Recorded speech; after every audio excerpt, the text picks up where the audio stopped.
Allez, accrochez-vous bien parce qu'on attaque frontalement l'un des paradoxes les plus dingues, les plus explosifs de toute la géopolitique moderne. Ce que nos sources ont mis en lumière, c'est une nation qui joue simultanément sur deux tableaux radicalement opposés. Face au monde, elle claque la porte à la plus grande puissance militaire de la planète. Dans l'ombre, elle orchestre en silence une restructuration financière interne d'une ampleur colossale. Deux visages, une seule et même machine. Une façade internationale impeccable qui dissimule derrière elle une ingénierie financière souterraine absolument redoutable. 10 milliards de dollars. 10 milliards. Laissez ce chiffre faire son chemin. D'après les rapports diplomatiques qu'on a épluchés, c'est le montant maximal que Washington a carrément balancé sur la table. Technologie de pointe, drones dernière génération, investissement direct massif. Tout ça emballé dans un package XXL. Et en échange, une seule chose. Une base militaire américaine permanente sur le sol algérien. Un chèque en blanc total. Et la réponse? Non, pas de négociation, pas de contre-proposition, pas de discussion en coulisses. Un refus sec, catégorique, définitif. Mais alors pourquoi les Américains étaient-ils prêts à sortir un tel chèque? La chronologie répond à tout. Regardez ce qui s'est passé au Sahel. Entre 2021 et 2023, c'est un effondrement en cascade. Mali, Burkina Faso, Niger, les bases ferment les unes après les autres, comme des dominos qui tombent. Et le Pentagone du jour au lendemain se retrouve complètement aveugle sur une zone parmi les plus sensibles du globe. Les milliers de kilomètres de frontières désertiques algériennes ne représentaient plus un simple avantage tactique. C'était devenu le Graal absolu, la pièce manquante et irremplaçable pour reprendre le contrôle de toute la région. Et c'est exactement là que vous devez rester focus. Parce que ce qu'on va décortiquer maintenant, les sphères du pouvoir préféreraient largement que vous ne le sachiez jamais. Si vous voulez vraiment saisir comment tourne le monde, pas la version lissée des communiqués officiels, la vraie, celle où l'argent se déplace et où le pouvoir se joue, alors ce décryptage, vous ne pouvez pas le rater. Parce que ce refus algérien, c'est bien plus qu'un geste de fierté ou un vieux réflexe idéologique. C'est un calcul géopolitique d'une précision chirurgicale. Dire non américain, ça a verrouillé un statut de médiateur neutre au Sahel que personne d'autre ne peut revendiquer. Ça a rassuré des partenaires stratégiques comme la Russie et la Chine. Et surtout, ça a ouvert la voie à un commerce extrêmement lucratif avec des États sahéliens placés sous sanctions occidentales. Mais le comble du paradoxe, et c'est là que c'est vraiment brillant, c'est que ce refus n'a pas éloigné l'Amérique. Il a attiré ses capitaux privés.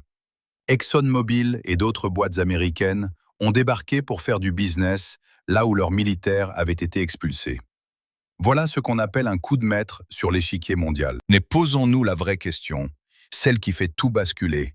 Qui, concrètement, empoche la richesse générée par cette souveraineté si farouchement défendue? Parce que derrière le triomphe diplomatique, derrière la façade éclatante, nos sources exposent une réalité intérieure autrement plus sombre. Et c'est là qu'on entre dans le thriller. La prison de Koléa. La détention de Khaled Tebboune. Sauf que dans les documents qu'on a analysés, cette détention n'est pas décrite comme une sanction. Elle est décrite comme un sanctuaire stratégique. Une cellule de 9 mètres carrés, transformée selon nos sources en véritable centre de commandement financier. À l'abri total des caméras des journalistes du bruit médiatique, cet espace aurait servi à cartographier des alliances, à écraser la concurrence et à verrouiller discrètement les marchés publics les plus juteux du pays. Prenez le temps d'imaginer ça, l'ère Bouteflika face à la nouvelle garde. Le point de rupture, il se résume à un seul chiffre, 701 kg. C'est la quantité de cocaïne saisie à Oran dans l'affaire Kamel El-Bouchi. Et l'analyse qui en découle est sans appel. Ce n'était pas une simple prise douanière, c'était le catalyseur, le prétexte idéal pour purger les anciens oligarques et installer à la place un système de contrôle financier entièrement repensé, flambant neuf. Parce que sous Bouteflika, la corruption était, disons-le, artisanale. Les oligarques s'affichaient, le clientélisme se voyait à l'œil nu. C'était bruyant, visible, donc vulnérable. La nouvelle garde, elle a réécrit les règles du jeu de fond en comble. excite la corruption de bazar, place à une prédation financière de haute précision, silencieuse, technique, invisible. Intermédiation forcée, société écran, introuvable, autoroute vers les paradis fiscaux.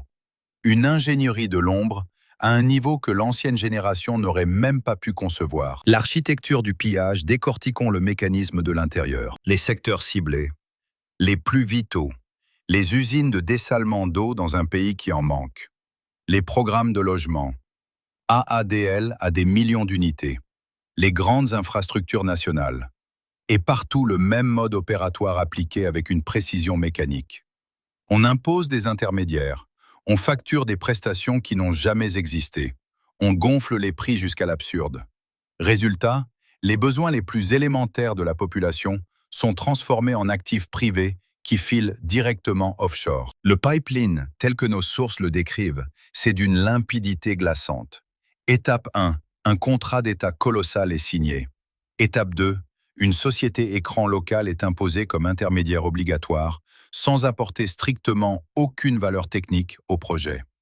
Étape 3, les marges gonflées partent immédiatement vers des paradis fiscaux déguisés en commissions. L'extraction de richesses en mode automatique, déclenchée par une simple signature étatique. Et l'illusion pour les investisseurs étrangers est parfaite.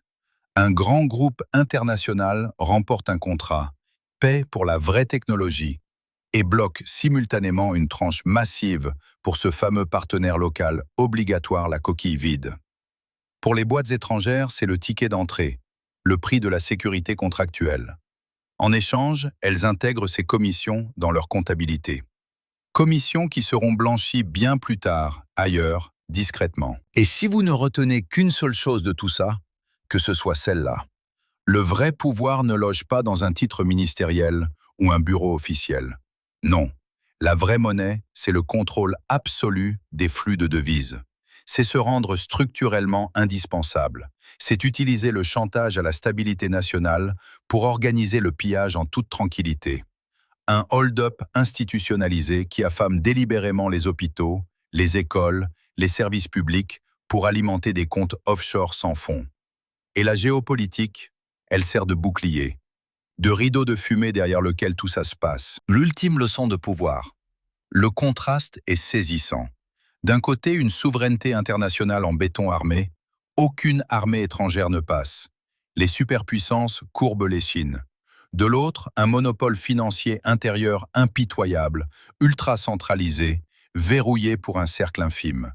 Les deux faces d'une même pièce. Le mur dressé contre l'extérieur n'est en réalité qu'un écran de fumée parfait pour protéger la prédation à l'intérieur. Si nos sources permettent de formuler une seule loi fondamentale, c'est celle-ci. Le pouvoir absolu, c'est la capacité simultanée d'interdire toute présence militaire étrangère et de verrouiller un monopole financier national sans pitié. Les deux ensemble, en même temps, à l'abri total des regards. Manier les leviers diplomatiques les plus puissants du monde d'un côté et siphonner les richesses de son propre peuple de l'autre. Alors on termine sur cette question, et elle mérite qu'on y réfléchisse vraiment. Est-ce qu'une indépendance géopolitique, même jouée avec un talent magistral, vaut le prix d'une captation totale de l'économie par une poignée d'individus? Ça oblige à se demander ce que le mot « souveraineté » signifie encore aujourd'hui. Les implications pour les systèmes financiers mondiaux sont vertigineuses. Et les rouages de cette finance internationale de l'ombre, croyez-moi, sont loin, très loin, d'avoir livré tous leurs secrets.